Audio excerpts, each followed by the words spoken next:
दोस्तों, क्या आप जानते हैं कि मिडिल ईस्ट की जो औरतें होती हैं वो लोग गुलाब जल और फिटकरी का इस्तेमाल क्यों करती हैं। दोस्तों, ये सवाल आप लोग के मन में भी आखिरकार चल रहा होगा और कुछ देर पहले मेरे मन में भी यही चल रहा था। लेकिन दोस्तों, यह सवाल अर्जुन के मन में भी बार बार चल रहा था और जब अर्जुन की मालकिन अर्जुन से कहती है कि मुझे गुलाब जल और फिटकरी ला करके दे दो और अपने मालिक से इस बात का तुम जिक्र भी मत करना कि मैं तुमसे गुलाब जल और यहाँ तक की फिटकरी मंगवा रही हूँ। साथियों, अर्जुन इस बात को सुन करके बहुत ही ज़्यादा परेशान हो जाता है और सोचने पर बिल्कुल मजबूर हो जाता है कि आखिर उसकी मालकिन फिटकरी और गुलाब जल का क्या करती है और वह क्या क्यों बोल रही है कि अपने मालिक से इस बात का जिक्र भी कभी मत करना कि मैं तुमसे गुलाब जल और फिटकरी मंगवा रही हूँ, और क्यों सिर्फ रात में ही गुलाब जल और यहाँ तक कि फिटकरी का वह इस्तेमाल आखिरकार करती हैं। दोस्तों, अर्जुन के लिए यह सवाल बहुत ही ज़्यादा हैरान और परेशान कर देने वाला था।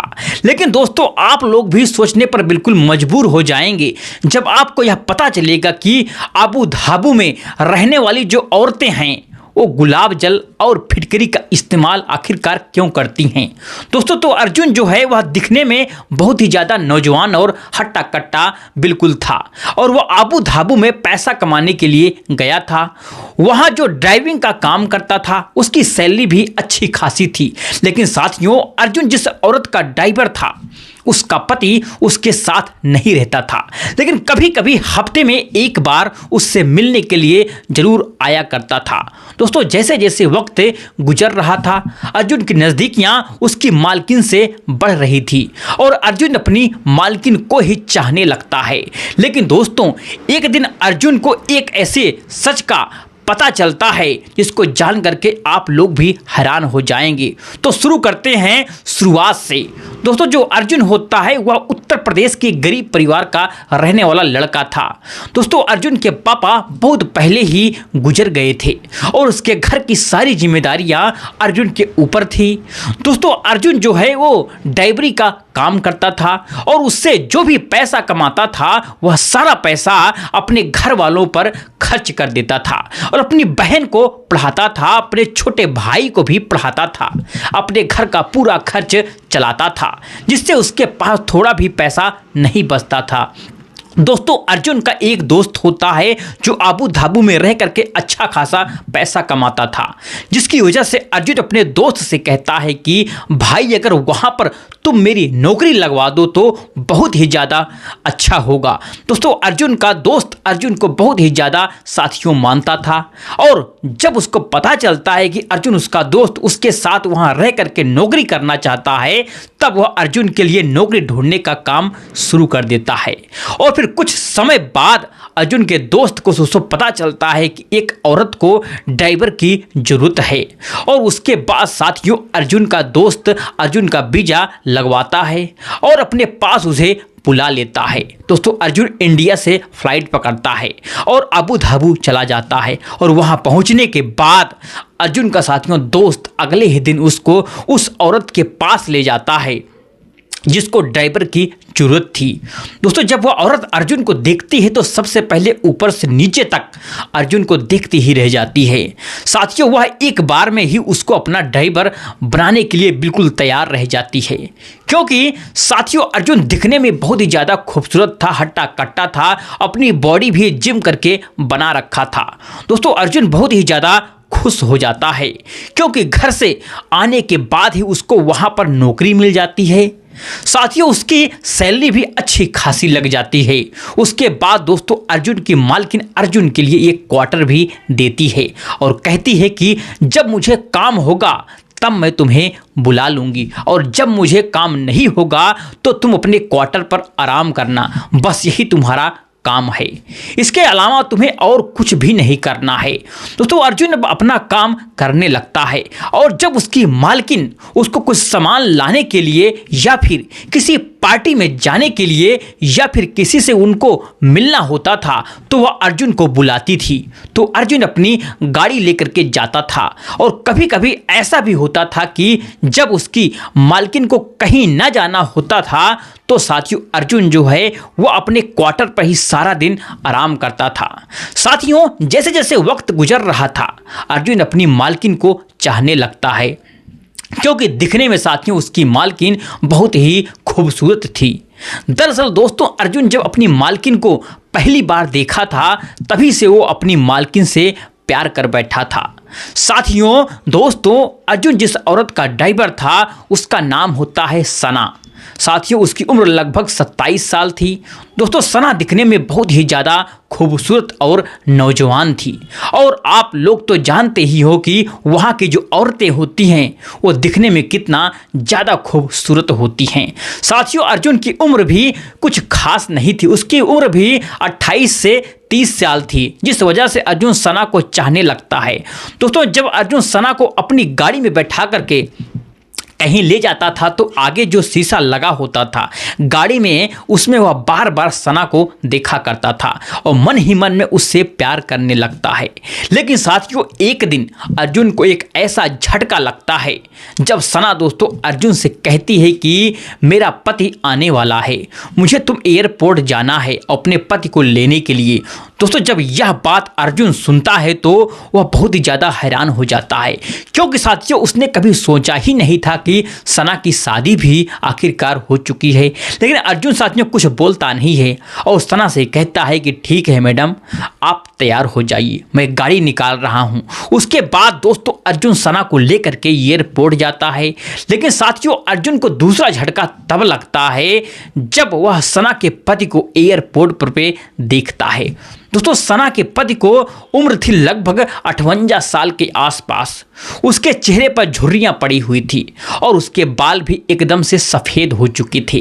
लेकिन सना की जो उम्र थी वह अभी 26 साल की थी, जिस वजह से अर्जुन को ऐसा लगता था कि शायद दोनों के बीच में कोई समझौता हुआ होगा, इसलिए दोनों एक दूसरे से शादी भी किए होंगे। लेकिन दोस्तों अर्जुन सना के पति को देख करके बहुत ही ज़्यादा हैरान हो गया और उसके मन में तरह तरह की यहाँ तक की बातें चलने लगती हैं। लेकिन अर्जुन साथियों कुछ नहीं बोलता है और सना को अपने उसके पति को गाड़ी में बैठा करके घर की तरफ बढ़ने लगता है। तभी साथियों अर्जुन अपने आगे वाले शीशे में देखता है कि उसका पति सना के साथ अपनी बाहों में लेकर के उससे प्यार भरी बातें यहाँ तक की कर रहा है। दोस्तों यह सब देख करके अर्जुन को बहुत ही ज़्यादा जलन हो रही थी और वह कुछ बोलना चाहता था, लेकिन साथियों मेरे दोस्तों अर्जुन वहाँ पर नौकरी करता था, जिस वजह से वह सना को कुछ बोल नहीं पाता है। और फिर इसके बाद दोस्तों अर्जुन दोनों को घर पर छोड़ता है और फिर अपने क्वार्टर पर आखिरकार चला जाता है और फिर क्वार्टर पर जा करके अपना खाना बनाता है और फिर खाना खाने के बाद रात को सोने के लिए बिस्तर पर लेट जाता है। लेकिन साथियों अर्जुन को नींद नहीं आ रही थी, वो बहुत ही ज़्यादा परेशान था, सिर्फ यही सोचकर कि सना उस बुजुर्ग आदमी से शादी कैसे कर सकती है। आखिरकार अर्जुन के मन में बस सोचिए यही बात बार बार चल रही थी, कभी इधर करवट बदल रहा था तो कभी उधर करवट बदल रहा था। लेकिन साथियों उसकी नींद बिल्कुल नहीं आती है और वह पूरी रात सिर्फ सोचने में ही बिता देता है। जैसे ही सुबह होता है तो वो सोचता है कि क्यों ना मालकिन से पूछ लिया जाए और फिर उनको दोस्तों कहीं जाना है कि नहीं जाना है। दोस्तों अर्जुन सिर्फ एक बहाना ढूंढ रहा था सना से मिलने के लिए और वह देखना चाहता था कि शायद उसका पति कहीं उसके साथ कुछ गलत तो आखिरकार नहीं कर रहा है, क्योंकि दोस्तों सना का पति अगर उसको छूता भी था तो सना को दोस्तों अर्जुन को बहुत ही ज़्यादा यहाँ तक की तकलीफ होती थी। और इस वजह से अर्जुन सुबह सुबह ही सना के घर पहुंच जाता है और वहां पर जाने के बाद वह देखता है कि सना का पति सना को अपनी गोद में बैठा करके उससे प्यार भरी बातें कर रहा है। दोस्तों अर्जुन वहां पर उसके सामने पहुंच जाता है, तब सना अपने पति से थोड़ा सा दूर हो जाती है और उसके बाद दोस्तों सना का पति अर्जुन से पूछता है कि तुम यहाँ पर क्या करने आए हो सुबह सुबह। उसके बाद दोस्तों अर्जुन कहता है कि शायद सना मैडम को कहीं जाना होगा, इसलिए मैं उनसे पूछने के लिए यहाँ पर आया हूँ। अगर उनको कहीं नहीं जाना है तो मैं अपने रूम पर आराम से करूंगा। और उसके बाद दोस्तों सना का पति अर्जुन से कहता है कि सना मैडम आज कहीं नहीं जाएंगी और वो पूरा दिन मेरे ही वक्त साथ बिताएंगी और जब तक साथियों यहाँ पर रहूँगा तब तक कहीं नहीं जाएंगी, तुम जाओ आराम करो, अपना एंजॉय करो। इतना शब्द सुनने के बाद साथियों अर्जुन फिर से अपने क्वार्टर पर आखिरकार चला जाता है और फिर बार बार वह सना के बारे में ही सोचने लगता है और वह सोच रहा था कि उसका पति कैसे उससे प्यार कर रहा था, उसके साथ गलत गलत काम कर रहा होगा। यही सब सोच करके अर्जुन साथियों बहुत ही ज़्यादा परेशान हो रहा था, क्योंकि दोस्तों अर्जुन नहीं चाहता था कि सना के साथ कोई भी गलत करे, कोई भी उसको टच करे, क्योंकि दोस्तों अर्जुन सना से प्यार करता था और जाहिर सी बात है कि कोई भी अगर इंसान हो किसी से प्यार करेगा तो वह नहीं चाहेगा कि उसका प्रेमी के साथ कुछ गलत हो। दोस्तों सना अब अपनी घर पर कैद हो गई थी, अपने पति के साथ रहने लगी थी। उसको जब साथियों सामान की जरूरत होती तो वह अर्जुन से बोल दिया करती थी कि अर्जुन मुझे सामान की सख्त ज़रूरत है। तो दोस्तों अर्जुन दुकान पर यहाँ तक कि जा करके सामान ला करके सना को दे दिया करता था। दोस्तों एक दिन सना अर्जुन से यहाँ तक कि कहती है कि अर्जुन मैं जहाँ से सामान लाती हूँ वहाँ पर चले जाओ और वहाँ से मेरे लिए फिटकरी और गुलाब जल लेते आना और उस दुकान से यह बोल देना कि मेरे पति मेरे घर पर आ गए हैं, इसलिए जो गुलाब जल है फिटकरी की मात्रा वह दुगनी कर दी जाए। जब साथियों यह बात अर्जुन सुनता है तो वो सोच में बिल्कुल पड़ जाता है कि आखिर सना फिटकरी और गुलाब जल आखिरकार क्या करेगी। लेकिन दोस्तों अर्जुन के मन में एक बात और चल रही थी कि सना ये क्यों बोली, उसका पति आ गया तो फिटकरी और गुलाब जल की जो मात्रा है वह दुगनी कर दी जाए। दोस्तों यही सब सोचते सोचते अर्जुन का लड़का बहुत ही ज़्यादा परेशान था। वह सोचते सोचते दुकान पर पहुंच जाता है और दुकानदार से कहता है कि भैया जी फिटकरी और गुलाब जल दे दो, मेरी मालकिन बोली हैं उनके पति आ गए हैं, तो वह बोली है कि फिटकरी और गुलाब जल की जो मात्रा है यहाँ तक कि दुगनी कर दिया जाए। जब साथियों यह बात दुकानदार सुनता है तो वह बहुत ही ज़्यादा यहाँ तक कि हंसने और मुस्कुराने लगता है। दोस्तों जब अर्जुन को यह सब देख करके कुछ समझ नहीं आ रहा था, आखिरकार यहाँ पर हो गया रहा है। अर्जुन दुकान से सामान लेता है और सामान लेने के बाद फिर साथियों सना के पास चला जाता है और जो भी सामान होता है वह सना को दे देता है। उसके बाद साथियों सना अर्जुन से कहती है कि तुम किसी को भी यह बात बिल्कुल मत बताना कि दुकान से फिटकरी और गुलाब जल खरीद कर लाती हूँ। अब दोस्तों अर्जुन का दिमाग और ज़्यादा खराब हो जाता है और वह फिर सोचने में बिल्कुल मजबूर हो जाता है कि आखिर सना जी फिटकरी और गुलाब जल का क्या करती हैं। उसके बाद दोस्तों अर्जुन दूसरे नौकरों से पूछने की कोशिश करता है कि मालकिन जी गुलाब जल और फिटकरी का क्या करती हैं, लेकिन साथियों लोग भी हंसने लगते हैं, मुस्कुराने लगते हैं, कहते हैं कि तुम्हें नहीं पता है कि यहाँ के जितनी भी यहाँ तक की औरतें होती हैं वह सभी लोग गुलाब जल और फिटकरी की यहाँ तक की बहुत ही ज़्यादा शौकीन होती हैं। जब यह बात साथियों अर्जुन सुनता है तो उसके दिमाग और भी ज़्यादा खराब हो जाता है और वह पूछता है कि आखिरकार वह लोग गुलाब जल और फिटकरी क्या करती हैं और किस काम में उसका उपयोग करती हैं। लेकिन साथियों अर्जुन को जवाब नहीं मिलता है और वह फिर अर्जुन सोचता है कि क्यों ना उस दुकानदार से ही आखिरकार पूछ लिया जाए जो गुलाब जल और फिटकरी आखिरकार देता है। उसके बाद दोस्तों अर्जुन उस दुकानदार के पास जाता है। तब दुकानदार कहता है कि क्या हुआ, गुलाब जल और फिटकरी कम पड़ गया क्या, जो तुम्हें मालकिन दोबारा भेजी है। दोस्तों इसके बाद अर्जुन कहता है कि नहीं नहीं नहीं ऐसी कोई बात नहीं है, मैं बस आपसे पूछने के लिए यहाँ पर आया हूँ कि गुलाब जल और फिटकरी किस काम में उपयोग आता है। दोस्तों दुकानदार अर्जुन की तरफ कुछ देर तक यहाँ तक देखता रह जाता है और फिर मुस्कुराते हुए कहता है कि भाई देखो यह गुलाब जल और फिटकरी की खपत इतनी ज़्यादा है कि जैसे ही मैं इन्हें खरीद कर यहाँ तक अपनी दुकान पर लेकर के आता हूँ वैसे ही मेरा सारा स्टॉक बिक जाता है। दोस्तों अर्जुन के प्रश्नों का जवाब नहीं मिल रहा था और वह और भी ज़्यादा परेशान हो रहा था और वह दुकानदार से कहता है कि मुझे बस इतना जानना है कि गुलाब जल और फिटकरी का उपयोग कब और यहाँ तक कहाँ किया जाता है। दोस्तों अर्जुन के मन में तरह तरह की बातें चल रही थी, लेकिन साथियों उसके बातों का जवाब नहीं मिल रहा था और उसके बाद साथियों दुकानदार फिर से मुस्कुराता है और कहता है कि देखो तुम भारत के रहने वाले हो और यह एक राज की बात है, इसलिए मैं तुम्हें नहीं बता सकता। साथियों अर्जुन बहुत ज़्यादा यहाँ तक कि गुस्सा भी हो जाता है और सोचता है कि वह दुकानदार वालों को मारने की पीटने लगे, लेकिन साथियों आप लोग तो जानते ही हो कि आबू धाबू में नियम कानून बहुत ही सख्त है। इस वजह से अर्जुन दुकानदार को साथियों मारता पीटता बिल्कुल नहीं है और वहाँ से चुपचाप फिर से अपने क्वार्टर पर चला जाता। अब साथियों अर्जुन सोचने लगता है कि आखिरकार यह कैसी राज की बात है जो कोई उसे नहीं बता रहा है। आखिरकार गुलाब जल और फिटकरी में ऐसा कौन सा राज छिपा हुआ है जिसको कोई भी उससे बताने को बिल्कुल तैयार नहीं है। एक दिन दोस्तों सना अर्जुन से कहती है कि मेरा पति जहां से आया था वह फिर से वहीं पर जाने वाला है। दोस्तों यह बात सुनकर के अर्जुन बहुत ही ज़्यादा खुश हो जाता है। उसको साथियों ऐसा लगता है कि जैसे उसको कोई बहुत ही बड़ी लॉटरी लग गई हो।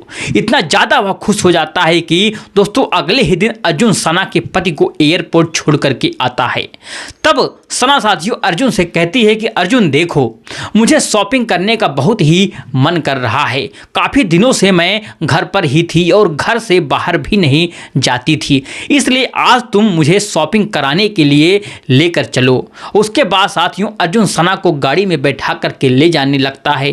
तभी साथियों सना अर्जुन से कहती है कि अर्जुन सबसे पहले मुझे उस दुकान पर जाना है क्योंकि हमारे घर पर फिटकरी और गुलाब जल बिल्कुल खत्म हो गया है। दोस्तों जब अर्जुन गुलाब जल और फिटकरी का नाम सुनता है तो फिर साथियों उसके दिमाग में फिर से वही पुरानी बातें चलने लगती है। दोस्तों अर्जुन बहुत ही ज़्यादा गुस्सा हो जाता है और सना से पूछता है कि मैडम एक बात बताओ, आप गुलाब जल और फिटकरी का क्या करती हैं? लेकिन साथियों सना भी अर्जुन को नहीं बताती है कि वह उसका आखिरकार क्या करती है। कहती है कि अर्जुन तुम बस अपने काम से काम बिल्कुल रखो, इन सब चक्कर में मत पड़ो क्योंकि ये सब औरतों की प्राइवेट बातें हैं, तुम्हें ये सब जानने का कोई भी अधिकार हक नहीं है। उसके बाद दोस्तों अर्जुन पूरा मन बना लेता है कि नहीं मैं आज मैडम से पूछ कर ही रहूँगा कि आखिरकार वो गुलाब जल फिटकरी का क्या करती हैं, क्या है उसके बाद। दोस्तों अर्जुन अपनी मैडम को उसी दुकान पर लेकर के जाता है जहां साथियों उसकी मैडम गुलाब जल और फिटकरी खरीदती थी। दोस्तों सारा सामान खरीदने के बाद सना साथियों अर्जुन फिर से गाड़ी के अंदर बैठ जाते हैं और आगे की तरफ साथियों बढ़ने लगते हैं। तभी साथियों अर्जुन सना से कहता है कि मैडम क्या बात पूछूं, आप बुरा तो नहीं मानेंगी? तब सना कहती है कि हाँ पूछो। तब अर्जुन कहता है कि मैडम एक बात बताइए, आपके पति को मैंने देखा था और उस दिन उनकी उम्र बहुत ही ज़्यादा थी और आपकी उम्र बहुत कम है, लेकिन आपने उनसे शादी क्यों किया? आखिर आपकी मजबूरी क्या थी तो आपने उनसे शादी किया, आप उनके साथ रहती हैं। दोस्तों फिर सना की यह बात सुनते ही बहुत ही ज़्यादा गुस्सा हो जाती है। कहती है कि अर्जुन तुम अपने काम से काम मतलब रखो, मेरी पर्सनल ज़िंदगी में दखल देने की बिल्कुल कोशिश मत करो, तुम्हें कुछ भी जानने का कोई भी हक अधिकार नहीं है। तुम नौकर हो तो नौकर की तरह यहाँ पर रह करके चुपचाप अपना काम करो, ज़्यादा होशियारी बनने की जरूरत तुम्हें नहीं है। दोस्तों सना की यह बात सुन करके अर्जुन बहुत ही ज़्यादा टूट जाता है और सना से कुछ भी नहीं कहता है, चुपचाप गाड़ी चलाता रहता है और सना को घर ले जा कर के छोड़ देता है। और छोड़ने के बाद वह अपने क्वार्टर पर चला जाता है और फिर क्वार्टर पर लेट कर साथियों सोचने लगता है कि शायद उसको सना से यह सारी बातें नहीं करनी चाहिए थी, क्योंकि साथियों सना उससे गुस्सा हो गई और वह नहीं चाहता था कि सना उससे कुछ गुस्सा हो। दोस्तों अर्जुन सना से प्यार करता था, उसको बिल्कुल भी अच्छा नहीं लग रहा था। साथियों सना उसके साथ किस तरीके से आखिरकार बात कर रही है। दोस्तों अर्जुन का दिमाग खराब होता है और वह तुरंत अपने क्वार्टर से निकलता है और फिर सना के घर पहुंच जाता है। वहां साथियों जाने के बाद सना से फिर से वही बात पूछता है कि तुम मुझे बताओ कि उस आदमी से तुम शादी क्यों की हो, तुम्हारी क्या मजबूरी है। दोस्तों अर्जुन बहुत ही ज़बरदस्ती करता है, सना से पूछने की यहाँ तक की कोशिश करता है। तब साथियों सना अर्जुन से कहती है कि तुम जो सोच रहे हो वही सोच रहे हो, मैं मजबूरी में उस आदमी से शादी की हूँ। दोस्तों सना अर्जुन को बताती है कि मुझे तो यह भी याद नहीं है कि मेरे माता पिता कौन हैं। जब मैं बड़ी हुई तो मुझे पता चला कि मैं एक गलत माहौल में रहती हूँ और वहाँ के लोग मुझसे गलत काम करवाना चाहते थे। लेकिन जब मैं बड़ी हुई तो ये सब करने के लिए राज़ी नहीं हुई। तब उन्होंने मुझे बेच दिया। मुझे जिस आदमी ने खरीदा वही आदमी मेरा पति है, जिसे तुम एयरपोर्ट छोड़ने के लिए गए थे। मैं तभी से लेकर के अब तक उसी आदमी के साथ, यानी कि अपने पति के साथ रहती हूँ। दोस्तों, सना अर्जुन से कहती है कि मेरे पति ने मुझे एक नई ज़िंदगी दी है, इसलिए मैं उनका साथ कभी भी नहीं छोड़ सकती हूँ। जब साथियों तक जिंदा मैं रहूँगी तब तक अपने पति के साथ ही रहूँगी। दोस्तों, सना कहती है कि मैं अपने पति के साथ खुश नहीं हूँ और मुझे शारीरिक सुख भी नहीं दे पाते हैं, लेकिन मैंने उनसे वादा किया है कि मैं उनके साथ कभी भी गलत काम नहीं करूंगी। इसलिए इस वादे के तहत मैं उनका हमेशा साथ देती हूं और वह मुझे खुश रखें या ना रखें, मैं उनका साथ नहीं छोड़ूंगी। दोस्तों, सना अर्जुन से यह भी कहती है कि मुझे पता है कि तुम मुझे चाहते हो, क्योंकि अगर तुम मुझे नहीं चाहते हो तो तुम मेरे बारे में और मेरे पति के बारे में इतना सब कुछ नहीं पूछते। लेकिन मैं तुमसे साफ साफ कह देती हूँ कि मैं अपने पति का साथ कभी नहीं छोड़ूंगी। उसके बाद दोस्तों, अर्जुन जब सना की बात सुनता है तो वह बहुत ही ज़्यादा परेशान हो जाता है, क्योंकि वह सना से दोस्तों बहुत ही ज़्यादा प्यार करता था। अर्जुन बहुत ही ज़्यादा दुखी हो जाता है। उसके बाद अर्जुन सना से पूछता है कि एक बात और मुझे पूछना है, उसके बाद मैं तुमसे कुछ भी नहीं पूछूंगा। तब दोस्तों अर्जुन सना से पूछता है कि आप गुलाब जल और फिटकरी का क्या करती हैं, क्योंकि अगर मुझे पता नहीं चलेगा तो मैं मन में ही मन तरह तरह की बातें चलती रहती हैं। उसके बाद जब सना अर्जुन से कहती है कि मेरे पति महीने में 1 हफ्ते के लिए आते हैं और फिर चले जाते हैं, और जब भी वो आते हैं तो मैं उनके लिए सजती हूँ। दोस्तों, जब सना अर्जुन से कहती है कि तुम यहाँ किसी भी औरत को देखोगे तो वो बहुत खूबसूरत होती है, क्योंकि वे लोग फिटकरी और गुलाब जल का इस्तेमाल करती हैं, और जब भी सुबह होता है तो मैं फिटकरी और गुलाब जल को मिला करके उसका लेप बनाती हूँ और अपने चेहरे पर, शरीर पर लगाती हूँ, जिससे मेरा पूरा शरीर निखर जाता है। और यहाँ की ज़्यादातर औरतें यही करती हैं, इस वजह से उनका चेहरा हमेशा खिला रहता है और बहुत ही सुंदर लगती हैं। दोस्तों, जब यह बात अर्जुन सुनता है तो वह बहुत ही ज़्यादा खुश हो जाता है, क्योंकि उसके मन में दोस्तों न जाने क्या क्या सोच रहा था। सिर्फ साथियों गुलाब जल और फिटकरी क्यों लेकर के उसके बाद साथियों सना अर्जुन से कहती है कि हर औरत अपनी खूबसूरती का राज किसी को नहीं बताती है, इसलिए मैं भी तुम्हें नहीं बताती, लेकिन आज मुझे लगा कि तुम्हें सच बता ही दूं। उसके बाद दोस्तों अर्जुन वहां से अपने क्वार्टर पर चला जाता है और फिर उस दिन के बाद साथियों कभी भी वह सना के बारे में गलत भावना अपने मन में नहीं रखता है। साथियों, यह थी आज की कहानी। आपको कैसी लगी? अगर आपको अच्छी लगी है वीडियो को लाइक, चैनल को सब्सक्राइब करना ना भूलिए। चलिए मिलते हैं नेक्स्ट वीडियो में एक नई कहानी के साथ। तब तक के लिए जय हिंद, जय भारत, जय हिंदुस्तान।